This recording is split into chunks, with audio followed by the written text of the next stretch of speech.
दुनिया भर में कृषि उत्पादन प्रणाली के लिए जलवायु परिवर्तन एक बड़ा खतरा बनकर उभरा है।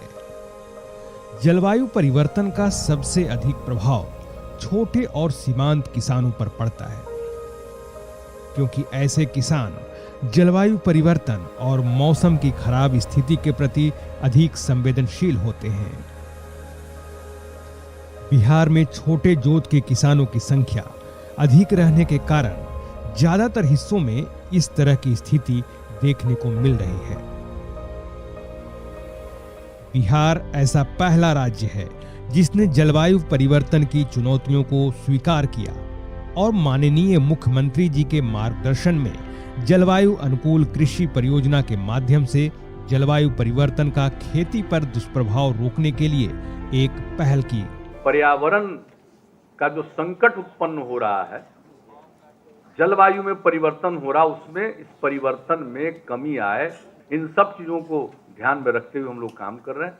और इसी के अनुरूप जैसा वातावरण, पर्यावरण की जैसी स्थिति, उसी के अनुरूप हम कृषि के क्षेत्र में जाएं और उसी के अनुरूप क्या खेती होनी चाहिए, किस प्रकार खेती होनी चाहिए, इसके बारे में अवेयरनेस लाना, जागृति लाना और प्रयोग के जरिए लोगों को दिखा देना कि देख लीजिए ये आपकी आमदनी को बढ़ाएगा और आपके हक में।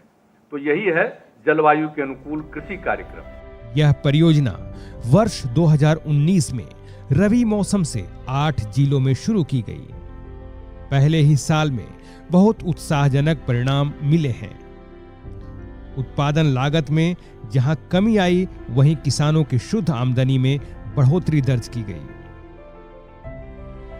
जलवायु अनुकूल कृषि परियोजना के तहत किसानों का प्रशिक्षण और परिभ्रमण किया गया। इन 8 जिलों में बुआई की इन नई विधियों का प्रदर्शन किया गया, जैसे रेज्ड बेड पर गेहूं, मक्का और आलू लगाए गए। हैप्पी सीडर और जीरो टिलेज से गेहूं, धान, सरसों और चना तथा मसूर लगाए गए।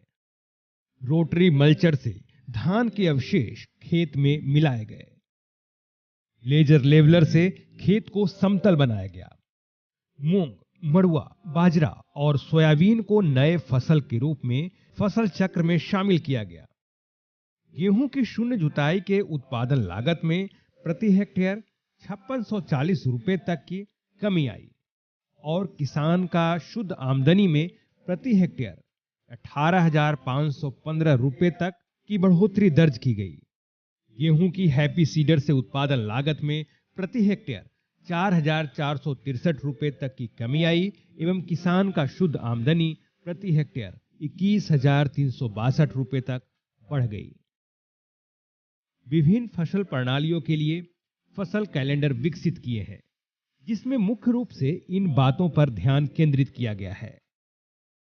फसल कैलेंडर के अनुसार फसलों की समय पर बुआई आधारित फसल प्रणाली, बेहतर जलवायु अनुकूल किस्म या प्रभेद जो प्रणाली और फसल कैलेंडर और बीज की गुणवत्ता के अनुरूप हों, उत्तम बुआई तकनीक जैसे zero tillage, happy seeder, raised bed, सीधी बुआई, ड्रम सीडिंग, पंक्ति में बुआई आदि, जल, पोषक तत्व एवं खरपतवार आदि का समुचित प्रबंधन, उपलब्ध मिट्टी और जलवायु के परिस्थितियों के अनुरूप संभव फसल विविधीकरण, happy seeder, super seeder, straw baler के माध्यम से फसलों के अवशेषों का प्रबंधन, किसानों का प्रशिक्षण और परिभ्रमण।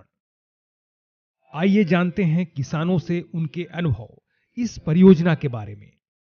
मैं इस वर्ष केवीके द्वारा चलाए गए योजना में जो सीधी बुआई मशीन के द्वारा की गई है, उसके तहत मैं इस वर्ष खेती किया हूँ।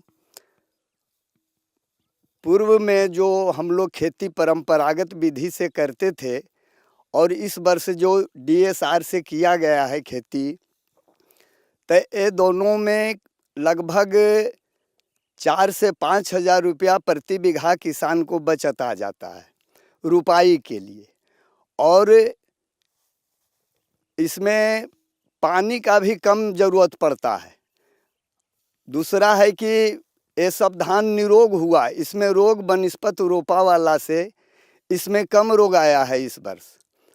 और मैं समझता हूँ कि इससे खेती करने से किसान को और कई तरह का लाभ है।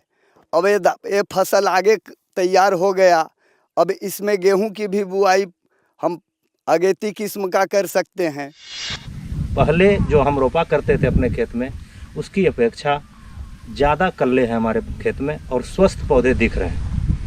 संतुलित मात्रा में खाद के प्रयोग करने से पौधे का पत्ता ज़्यादा चौड़ा नहीं हो रहा है। मुझे ऐसा लग रहा है कि ये रोग मुक्त भी होगा और अच्छा उपज होने की संभावना हमें दिख रही है। जलवायु परिवर्तन अनुकूल कार्यक्रम में हम लोग गेहूं का एक फसल तो कर चुके हैं, तो उसमें हम लोग को पहले से जो परंपरागत तरीके से जो कर रहे थे उससे 20 से 25% का पैदावारी ज़्यादा हुआ है। और अभी हम लोग धान का खेती कर रहे हैं, जिसमें कि लेबर का भी कम लागत लगा, प्लस इसमें पानी का कम आवश्यकता है, तो सीधी बुआई के अथी से हम लोग खेती किए हैं। माननीय मुख्यमंत्री जी के दूरदर्शी सोच और कुशल मार्गदर्शन का ही नतीजा है कि आज बिहार में जलवायु परिवर्तन पे हो रहे इस कार्य को विश्व पटल पर सराहा जा रहा है।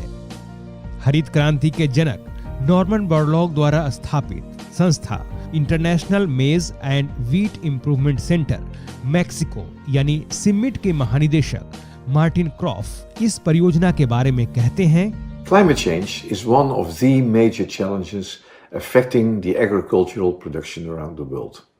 The same is true for India and its vibrant state of Bihar. When I met for the first time with Chief Minister of Bihar, Shri Nitish Kumarji, in February 2016, I was very much impressed to learn about his deep interest, but especially also his concern and knowledge about climate change and its impact on agri-food systems. Subsequently, the Chief Minister himself visited our Bisa farm at Samastipur to see climate-resilient cropping systems in the field and associated technologies being developed and demonstrated by Bisa on this beautiful farm of the future. The Borlaug Institute for South Asia, BISA, developed by CIMMYT and India, and the state government of Bihar is one of the founding fathers. He immediately suggested to develop a project proposal to scale out these climate-resilient technologies at farmers' fields, as we need urgent solutions. And today I'm super happy that the government of Bihar has approved a large-scale project on climate-resilient agriculture in all the 38 districts of Bihar. As Norman Borlaug always said, take it to the farmer.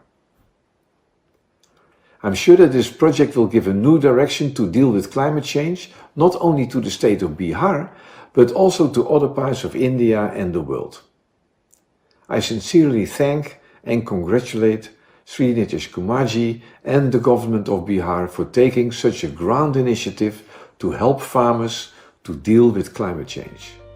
माननीय मुख्यमंत्री जी के दूरगामी सोच पर आधारित जलवायु अनुकूल कृषि कार्यक्रम के पायलट परियोजना के सफलता और अनुभव को देखते हुए इस योजना को बिहार के सभी 38 जिलों में लागू करने का निर्णय लिया गया है।